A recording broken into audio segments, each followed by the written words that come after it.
டாஸை ஜெயிச்சு ஃபீல்டிங்கை சூஸ் பண்ணி first ஓவர்லேயே Jaiswal out ஆகி இந்த மேட்சை ஈஸியாக ஜெயிச்சலான்னு நினைச்சா சும்மா அடி என்ன அடிக்கிறானோப்பா, நம்மளால முடியல. சரி நம்ம ஆளுங்க விக்கெட் எடுப்பானு பார்த்தா அந்தளவு விக்கெட் எடுக்கல. ரன் மழை கொழிஞ்சிட்டே இருக்கு.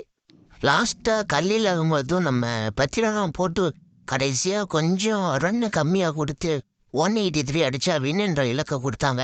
சென்னையோட ஓப்பனர்ஸ் ரச்சின் ரவீந்திரா அந்த திருப்பதி 2 பேரும் இறங்கி ரச்சின் ரவீந்திரா ஒரே ஓவரில் அவுட் ஆகி நம்ம பீதி கிளப்பிட்டான். நம்ம திருப்பதி ஒரு வைப்பில் தான் இருக்காரு, ஆனால் மேட்ச்சில் ஒன்றும் கிடையாது. அவர் அவுட் ஆகிட்டு போயின்னு எடுத்தாரு.